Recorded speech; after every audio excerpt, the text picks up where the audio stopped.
The Testament of Issachar, the fifth son of Jacob and Leah.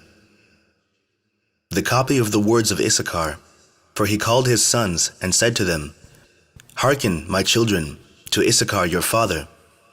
Give ear to the words of him who is beloved of the Lord. I was born the fifth son to Jacob, by way of hire for the mandrakes. For Reuben my brother brought in mandrakes from the field, and Rachel met him and took them. And Reuben wept, and at his voice Leah my mother came forth. Now these mandrakes were sweet-smelling apples, which were produced in the land of Haran below a ravine of water.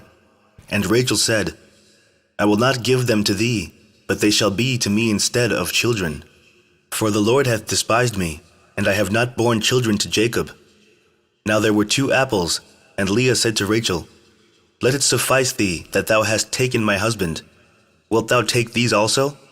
And Rachel said to her, Thou shalt have Jacob this night for the mandrakes of thy son. And Leah said to her, Jacob is mine, for I am the wife of his youth.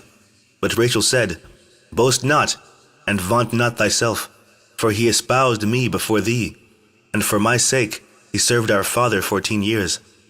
And had not craft increased on the earth, and the wickedness of men prospered, thou wouldst not now see the face of Jacob. Chapter 2. Then appeared to Jacob an angel of the Lord, saying, 2 children shall Rachel bear, inasmuch as she hath refused company with her husband, and hath chosen continency. And had not Leah my mother paid the 2 apples for the sake of his company, she would have borne 8 sons. For this reason she bare 6, and Rachel bare the 2. For on account of the mandrakes the Lord visited her. For he knew that for the sake of children she wished to company with Jacob, and not for lust of pleasure. For on the morrow also she again gave up Jacob, because of the mandrakes. Therefore the Lord hearkened to Rachel. For though she desired them, she eat them not, but offered them in the house of the Lord, presenting them to the priest of the Most High, who was at that time. Chapter 3. When therefore I grew up, my children, I walked in uprightness of heart, and I became a husbandman for my father and my brethren. And I brought in fruits from the field, according to their season. And my father blessed me, for he saw that I walked in rectitude before him. And I was not a busybody in my doings, nor envious and malicious against my neighbor. I never slandered anyone, nor did I censure the life of any man, walking as I did in singleness of eye. Therefore, when I was 35 years old, I took to myself a wife, for my labor wore away my strength. And I never thought upon pleasure with women, but owing to my toil, sleep overcame me. And my father always rejoiced in my rectitude, because I offered through the priest to the Lord all first fruits, then to my father also. And the Lord increased 10,000-fold his benefits in my hands. And also Jacob, my father, knew that God aided my singleness. For on all the poor and oppressed I bestowed the good things of the earth in the singleness of my heart. Chapter 4. And now hearken to me, my children, and walk in singleness of your heart, for I have seen in it all that is well-pleasing to the Lord.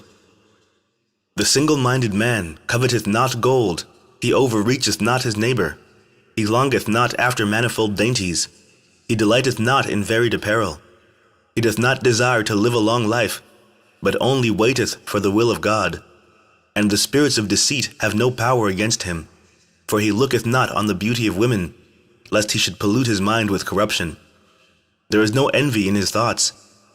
No malicious person maketh his soul to pine away, nor worry with insatiable desire in his mind. For he walketh in singleness of soul, and beholdeth all things in uprightness of heart, shunning eyes made evil through the error of the world, lest he should see the perversion of any of the commandments of the Lord. Chapter 5. Keep, therefore, my children, the law of God, and get singleness, and walk in guilelessness, not playing the busybody with the business of your neighbor, but love the Lord and your neighbor. Have compassion on the poor and weak. Bow down your back unto husbandry, and toil in labors in all manner of husbandry, offering gifts to the Lord with thanksgiving. For with the first fruits of the earth will the Lord bless you, even as he blessed all the saints from Abel even until now. For no other portion is given to you than the fatness of the earth, whose fruits are raised by toil. For our father Jacob blessed me with blessings of the earth and of first fruits. And Levi and Judah were glorified by the Lord, even among the sons of Jacob. For the Lord gave them an inheritance, and to Levi he gave the priesthood, and to Judah the kingdom. And do ye therefore obey them, and walk in the singleness of your father. For unto Gad hath it been given to destroy the troops that are coming upon Israel. Chapter 6. Know ye therefore, my children, that in the last times your sons will forsake singleness, and will cleave unto insatiable desire, and leaving guilelessness will draw near to malice, and forsaking the commandments of the Lord, they will cleave unto Beliar.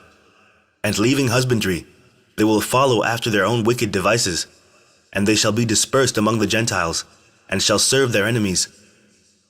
And do you therefore give these commands to your children, that, if they sin, they may the more quickly return to the Lord, for he is merciful, and will deliver them, even to bring them back into their land. Chapter 7. Behold, therefore, as ye see, I am 126 years old, and am not conscious of committing any sin.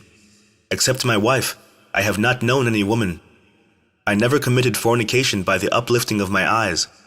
I drank not wine to be led astray thereby. I coveted not any desirable thing that was my neighbor's. Guile arose not in my heart. A lie passed not through my lips. If any man were in distress, I joined my sides with his, and I shared my bread with the poor. I wrought godliness all my days. I kept truth. I loved the Lord. Likewise also every man with all his heart.